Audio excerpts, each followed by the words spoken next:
이런 국면에서요, 민주당 최고위에선 탄핵이라는 단어가 공개적으로 등장을 했습니다.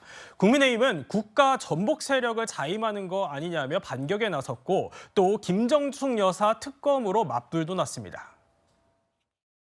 대통령 탄핵이라는 암묵적 정치적 예의는 깨지고 국민적 유행어가 될 것 같습니다.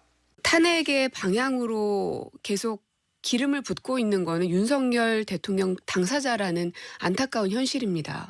탄핵을 입에 올리며 국민 갈등을 부추기는 민주당은 국가 전복 세력임을 자임하고 있습니다.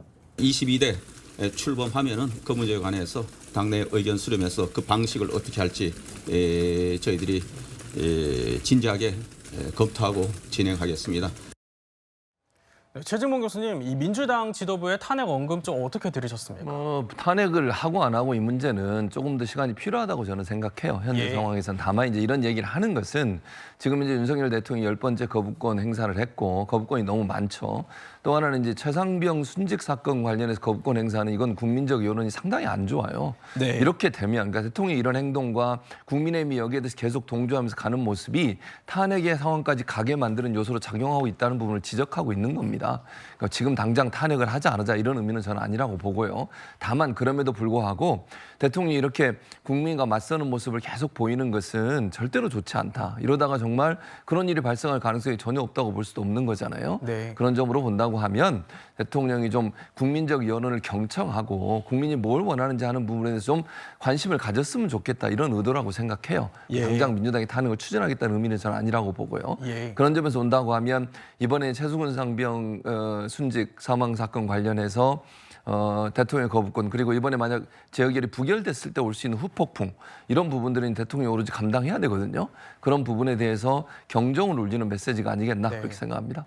네, 일종의 경종을 울리는 메시지다라는 해석을 주셨는데 이현석 의원님, 사실 국민의힘에서 앞서 이제 들었지만 반격 카드로 김정숙 여사 특검 카드를 꺼내 들었습니다. 현실화 가능성이 얼마나 된다고 봐야 될까요? 글쎄요, 이제 뭐 이 문재인 대통령이 최근에 회고록을 내면서 당시에 일단 방문 자체가 영부인으로서는 첫 단독 외교였다. 이렇게 이제 표현하면서 이게 다시금 불거졌습니다.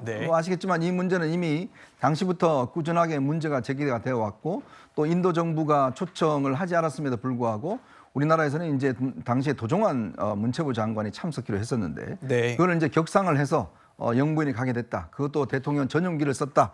그리고 한 3천만 원 들 예산을 지금 3억, 4억 이상 가까이 되는 예산을 썼다. 뭐 등등해서 그때도 문제가 됐었고. 근데 이게 이제 지금 최근에 이 회고록을 중심으로 해서 문제가 다시금 부각되니까 뭐 특검을 지금 주장하고 있는 것 같습니다만은 그러나 뭐 국민의힘 힘이 없습니다. 솔직히 이야기해서. 특검을 통과시킬 수 있는 힘이 없어요. 뭐 지금 국회 의석도 108석밖에 되지 않기 때문에 현실화되기는 굉장히 어려울 거로 봅니다만은 정치적 이슈로서 지금 뭐 여러 가지 또 이제 제가 말씀드렸지만 22대 국회가 5월 30일 이제 개원을 하게 되면 그때부터 정말 아마 저는 올해까지 정말 특검 뭐 이걸로 그냥 다 관철될 것 같습니다. 특검 전국으로. 이렇게 되면 모든 뭐 현안들은 다 없어지고 사실상 모든 특검만 있자 하면 아마 여당 입장에서도 뭔가 무기는 있어야 된다. 그런 차원에서 아마 이제 김정숙 여사 특검을 이제 강조를 하는 것 같아요. 이제 그런 것 때문에 결국 뭐 지금 민주당에서 발의하겠다는 특검만 대략 6건 정도 되고 그다음에 이제 그 국민의힘에서는 이제 김정숙 여사 특검을 이제 처음으로 이제 이야기를 한 거 아니겠습니까? 그러니까 그렇게 돼서 뭐 일단 표결로 되겠지만 결국 대통령의 거부권이라는 게 또 행사가 있기 때문에 물론 뭐 이런 정치적인 어떤 논쟁 뭐 있을 수 있습니다만은 정말 이 논쟁 속에서 정말 우리가 잊혀지고 있는 정말 민생과 관련된 또 우리 국제적인 이슈들 또 대한민국이 앞으로 정말 장래를 위해서 통과해야 될 많은 법안들 이것들이 전부 다 묻히고 있다는 것 자체가 저는 굉장히 심각한 위기다. 이거는 단지 정치의 어떤 논쟁을 넘어서서 대한민국의 위기다라는 생각이 들어요. 만약 이렇게 올 1년 동안을 이걸로 그냥 한다고 그러면 정말 전 세계는 치열하게 싸울 텐데 여러 가지 어떤 자신들의 어떤 경제적인 성과를 위해서 근데 대한민국은 오로지 특검만을 위해서 이렇게 싸운다 그러면 글쎄 그 이후의 국민적 평가는 어떻게 될지 그것도 상당히 궁금한 대목입니다. 말씀하신 대로 이 특검 이슈로 전국의 전운이 감도는 가운데 윤석열 대통령은요 어제 대통령실 출입 기자들과 만찬을 함께했습니다. 2주년 회견 이후에 보름 만이라고 하는데요. 언론의 조언과 비판을 많이 듣겠다고 약속했습니다. 후보 시절에 계란말이하고 그 김치찌개를 좀 대접을 하겠다고 약속을 했는데 벌써 2년이 지나도록 못했습니다. 근데 오늘도 뭐 양이 많아서 제가 직접은 못했고요. 레시피를 적어줘가지고 요대로 하라고 했으니까 이따가 제가 배식은 해드리겠습니다. 언론으로부터 비판도 받고 또 공격도 받을 때도 있지만 여러분들의 조언과 또 비판도 많이 듣고 그러고 국정을 운영해 나가도록 할 것을 오늘 이 자리에 다시 한번 약속드리겠습니다.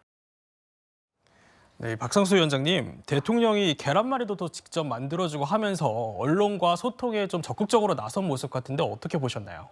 저는 굉장히 긍정적으로 좀 생각이 들었고요. 예. 무엇보다 이제 우리 요 예능 프로그램이었죠. 예능 프로그램에서 김치찌개랑 계란말이를 이렇게 해주는 그 선거운동 기간 직전에 그렇게 해주는 모습이 이렇게 한번 비춰지면서 굉장히 국민들한테 많이 호응을 받았던 그게 제가 기억이 납니다. 그래서 그러한 부분들 사실 요즘 한동훈 전 위원장에 대한 팬덤 현상이 굉장히 지금 화제가 되고 있는데 이 팬덤 현상 우리 당에서 처음 시작됐던 게 바로 이 윤석열 대통령의 계란말이와 김치찌개가 아니었었나라고 생각이 듭니다. 그래서 이러한 부분들을 다시 이제 출입 기자들한테 이렇게 대접을 해드리는 이런 모습에서 약간 초심으로 다시 돌아가려는 대통령의 의지가 좀 느껴진다 이런 생각이 들었습니다.